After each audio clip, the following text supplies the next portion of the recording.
ओहो, कौन सुबह सुबह फोन कर रहा है? सुनी तो मुझे इस वक्त रितिका का कॉल।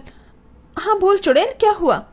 क्या हुआ कि बच्ची, बहुत तेज बारिश हो रही है, हम तेरे लिए बाहर कार में वेट कर रहे हैं, जल्दी से नीचे आ 10 मिनट में। व्हाट? मैं नींद में हूँ और बारिश आ रही है तो घूमने की क्या जरूरत है? सोने दो मुझे। ओए, तू चल रही है या हम खुद ही तेरी टांग पकड़कर तुझे बाहर लेकर आए? इज्जत से बाहर आ जा। अच्छा, आ रही हूँ।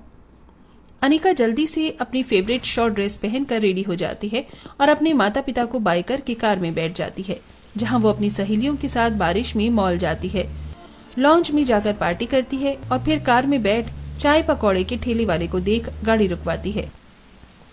अरे यार, मुझे फिर से भूख लग गई और बारिश में भीगने का मजा भी अलग होता है। चलो ना, सामने चाय पकौड़े वाला है। ओए निकी और पूछ बच यार, वो चाय पकौड़े वाला कितना गरीब है, हमारा इतना स्टैंडर्ड नहीं गिरिया कि हम यहाँ के पकौड़े खाएं। अभी यार, इसी में तो मजा है, और वैसे भी इस स्वाद के चाय पकौड़े हमें मॉल या क्लब में नहीं मिल सकते, ना ही किसी रेस्टोरेंट में। अनिका इज राइट यार। फिर तीनों अमीर सहेली कार से बाहर निकलकर बारिश में भीगती हैं, नाचते हुए मजे करती हैं और फिर चाय पकौड़े की दुकान पर कांपते हुए कहती हैं, उफ, बहुत ठंड लग रही है, भैया 3 चाय पकौड़ों की प्लेट लगाना। हाँ, और वो प्याज आलू के पकौड़े जरूर लगाना, और अदरक वाली चाय देना। जी मैडम, मैं अभी देता हूँ। लगता है आप लोगों को बहुत ठंड लग रही है, कुछ मिनट के लिए आप इस कढ़ाई के सामने आ जाइए, आपको गर्मी महसूस होगी तो ठीक लगेगा। जी जरूर। मोहित उनके लिए चाय पकौड़े निकाल कर रख देता है। वो थोड़े ठंडे होते हैं। इतने में तीनों अमीर सहेली कढ़ाई के सामने अपने हाथ को गर्म करने के बाद बहुत तारीफ करके उसके चाय पकौड़े खाती हैं। ये तो बहुत यमी है। यहाँ यू आर राइट, गरम गरम पिज्जा से तो यही अच्छा है। सुपर भैया, चाय के साथ तो आपके पकौड़े खाकर मजा ही आ गया। शुक्रिया मैडम जी, आप बारिश के समय में रोज इन चाय पकौड़े का आनंद ले सकती हैं। मैं यहीं पर ठेला लगाता हूँ। आएंगे कभी तो देखेंगे। मुझे और ठंड लग रही है, क्या मैं 2 मिनट के लिए इधर आ जाऊं? हाँ, बिल्कुल। अनिका उसके पास जाकर आंच सेकने की कोशिश करती है कि पीछे कदम करते ही वो मोहित से टकराकर मोहित की बाहों में गिर जाती है, जहां दोनों एक दूसरे की आंखों में खो जाते हैं। इसकी आंखों में मुझे कुछ अलग सा क्यों लग रहा है? मेरा दिल इतना तेज क्यों धड़क रहा है? ये मुझे क्या हो रहा है? ओए होए, मोहब्बत बरसा देना तू, सावन आया है, तेरे और मेरे मिलने का मौसम आया है। ए, तू पागल है क्या? कुछ भी बकवास करती है। अरे जरा इस आदमी की शक्ल और काम देख, गरीब है ये। अरे आई नो, पर देखना दोनों साथ में कितने अच्छे लग रहे हैं ऐसे। जस्ट शट अप यार। अनिका, चल यहाँ से, और ये लो तुम्हारे पैसे। मेरी फ्रेंड को संभाल क्या लिया, तुम्हारी तो आंखें ही नहीं हट रही उससे। नहीं मैडम, ऐसी कोई बात नहीं है, और ये 100 रुपए एक्स्ट्रा पैसे हैं, आप ले लीजिए। हाँ रितिका, उसने मुझे बचाया, तो रख लो। नहीं मैडम, आज तक मैंने 1 रुपया भी हराम का नहीं लिया, मेहनत करता हूँ तो पेट भरता हूँ, ये लीजिए। फिर पारुल उन पैसों को लेकर और रितिका अनिका को कार में बिठाकर घर छोड़ देती है।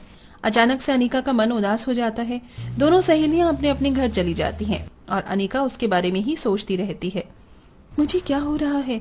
मैं उसके बारे में क्यों सोच रही हूँ? मुझे इतना बुरा क्यों लग रहा है? रितिका ने बहुत गलत किया है, कल मैं उसके पास जाऊंगी। अनिका अगले दिन बारिश में भीगते हुए मोहित के चाय पकौड़े के ठेले के पास पहुंचती है। सुनिए, एक चाय पकौड़े की प्लेट दीजिए ना। मैडम, आप क्यों आई? मुझे फिर से अपनी अमीरी का धौंस दिखाने? नहीं, मुझे कल के लिए बहुत बुरा लगा, मुझे माफ कर दीजिए। मेरी फ्रेंड थोड़ी गुस्से वाली है, उसके लिए सब अमीर स्टैंडर्ड ही है, लेकिन कल से आपकी बात सुनी तो मैंने जाना आप बहुत अच्छे हैं, मेहनती हैं। क्या हम दोस्त बन सकते हैं? जी बिल्कुल, लेकिन मैं बहुत गरीब परिवार से हूँ। कोई बात नहीं, मुझे फर्क नहीं पड़ता। आज साथ में चाय पकौड़े खाते हैं बारिश के मौसम में। दोनों बारिश के मौसम में साथ में चाय पकौड़े का मजा लेते हैं। इस बारिश में दोनों इतना एक दूसरे से मिलते थे कि दोनों को प्यार हो गया। अनिका अपने प्यार का इजहार करती है तो मोहित मना कर देता है, क्योंकि वो अपनी हैसियत से वाकिफ है। लेकिन फिर भी अनिका अपने घर वालों को समझाकर किसी तरह मोहित से शादी कर उसके गरीब ससुराल में आ जाती है, जहां उसके घर में बूढ़े माता पिता और एक छोटा भाई था। सास बड़े प्यार से अपनी बहू का गृह प्रवेश करती है। हाय, कितनी प्यारी परी जैसी बहू लाया है मोहित तू मेरे लिए। मुझे तो यकीन नहीं होता ये इतने बड़े घर से आई है, सिर्फ तेरे लिए। माँ जी, मोहित से प्यार करके जाना कि पैसों से ज्यादा प्यार और परिवार ज्यादा जरूरी होता है, इसलिए मैं आपके घर में ढलने के लिए तैयार हूँ। ये मेरी भाभी आ गई, मेरी भाभी आ गई। भाभी, हमने भैया के हाथ के तो बहुत चाय पकौड़े खाए हैं, अब आप मुझे अपने हाथ के बनाकर खिलाओगी ना? बिल्कुल, लेकिन माँ जी मैंने आज तक कभी चूल्हे पर खाना नहीं बनाया और ना ही अपने घर की रसोई में। आप मुझे सिखाएंगी ना?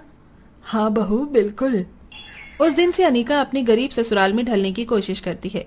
माया उसे चूल्हे को जलाना, उस पर खाना पकाना बताती है और साथ के साथ अनिका करती जाती है और अपने हाथ से चाय पकौड़े बनाकर सबको खिलाती है। 1 महीने में सब कुछ करना वो सीख जाती है और इस बीच मानसून का कहर इतना ज्यादा बढ़ जाता है कि गरीब ससुराल की छत से पानी टपकने लगता है, तो सोते हुए सबकी नींद खुल जाती है। अरे ये क्या? माँ, भैया, भाभी, पापा, देखो ना, मुंह पर पानी गिर रहा है, अब हम सोएंगे कैसे? हे भगवान, ये तो कई जगह से पानी टपक रहा है, अब हमें क्या करना चाहिए? बहू तू यहाँ से बिस्तर हटा दे, मोहित यहाँ पर बर्तन रख दे। मोहित की देखा देखी अनिका भी पानी टपकने वाली जगह पर बर्तन रख देती है, लेकिन घर में इतने बर्तन नहीं थे जितनी जगह से पानी टपक रहा था। हे भगवान, मैं तो बहुत परेशान हो रही हूँ, धीरे धीरे घर में पानी जमा हो रहा है। तेरे बाबूजी का सर भीग गया, कहीं उन्हें बुखार हो गया तो? पापा जी, ये लीजिए, इस अंगूठे से अपना सर पोंछ लीजिए और ये पन्नी सर पर लगा लीजिए। और माँ जी, आप ये टोकरी सर पर रख लो। सुभाष, तुम इस टेबल पर बैठ जाओ, कहीं बारिश के पानी में कोई कीड़ा तुम्हें काट गया तो मुश्किल हो जाएगी। चलिए मोहित जी, हम दोनों पानी निकालने की कोशिश करते हैं, पूरी रात बाकी है, माँ जी पापा जी परेशान हो जाएंगे। हाँ, तुमने बिल्कुल ठीक कहा। दोनों पति पत्नी और सास घर से बाहर पानी निकालने की कोशिश करते हैं। जैसे तैसे बारिश कम हो जाती है और पानी भी निकल जाता है।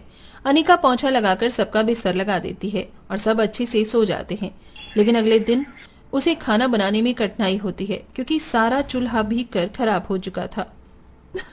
माँ जी देखिए तो, चूल्हा खराब हो गया, लकड़ी भी भीगी हुई है, अब हम खाना कैसे बनाएंगे?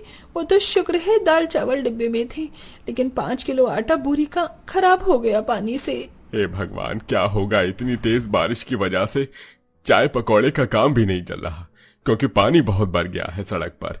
एक बार तो इसका ठेला फंस गया था, वो तो शुक्र है ये जैसे तैसे आ गया, लेकिन अब तो घर में बड़ा बुरा हो गया है, दीवार भी सील रही है। भाभी, मेरे पेट में दर्द हो रहा है, क्या हमें आज खाना नहीं मिलेगा? नहीं नहीं, ऐसे परेशान मत हो, मैं खाना जरूर बनाऊंगी। मोहित, आप पैसों का इंतजाम कीजिए ना और एक बड़ा सा तिरपाल खरीद कर लीजिए, वरना आज रात को भी हमें कल रात की तरह परेशान होना पड़ेगा। ठीक है, मैं करता हूँ कुछ। वैसे शुक्र है कि मेरा बेसन वाले पकौड़े का सामान बाहर रेडी में अलग से रखा हुआ है, खराब नहीं हुआ। मैं काम पर निकलता हूँ, तुम ध्यान रखना घर का। ठीक है, आराम से जाना। अनिका फिर से किसी तरीके से सूखी मिट्टी लाकर चूल्हा ठीक करके सुखाती है। इतने में बारिश आने लगती है और छत से पानी आता है। हे भगवान, यहाँ पर पानी आ जाएगा। माँ जी कुछ कीजिए, मैंने अभी अभी चूल्हा सही किया है। रुक बहू, मेरे पास एक छाता पड़ा है, उसी को रख लेती हूँ और तू खाना बना दियो। माया छाता लाकर चूल्हे और अनिका को भीगने से बचाती है, लेकिन फिर भी अनिका थोड़ी बहुत भीग जाती है और माया को भी भीगना पड़ता है। पर ससुर और देवर अपने सर पर पन्नी बांधकर पानी से बचते हुए बैठे थे। घर का बहुत बुरा हाल था, पानी टप टप बह रहा था। वहीं मोहित भी चाय पकौड़े बेचने की कोशिश कर रहा था। दूसरी तरफ काफी टाइम से अनिका ने अपनी सहेलियों से बात तक नहीं करी थी, तो जैसे ही उन्हें पता चलता है वो किसी तरह एड्रेस लेकर अनिका के घर पहुंच जाती हैं, जहां उसे बहुत बुरी हालत में देखती हैं। अनिका, तू ऐसी हालत में कैसे रह सकती है?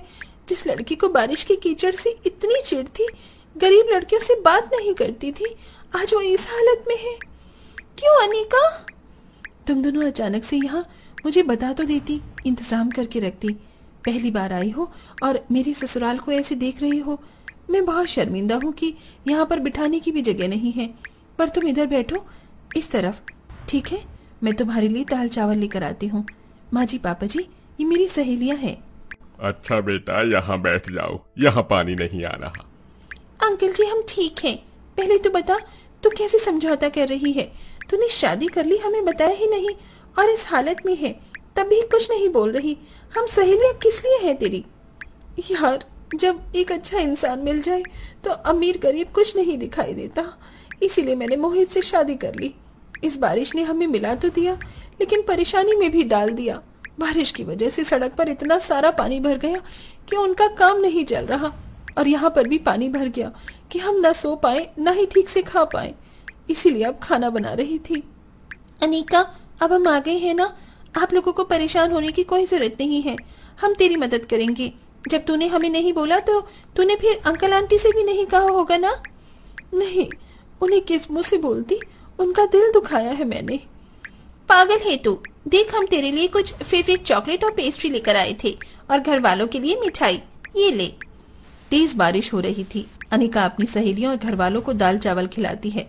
तीनों सहेली बहुत सारी बातें करती हैं, और फिर रितिका उन्हें एक नया मजबूत घर दिलवा देती है, और पारुल मोहित को एक नई दुकान की जगह लेकर देती है। इसके बाद वो अपना बहुत अच्छा व्यापार करता है, और अमीर सहेली गरीब सहेली के परिवार को अच्छी जगह देकर उनके हालात ठीक कर देती है, जिसके बाद सब खुशी खुशी रहने लगते हैं।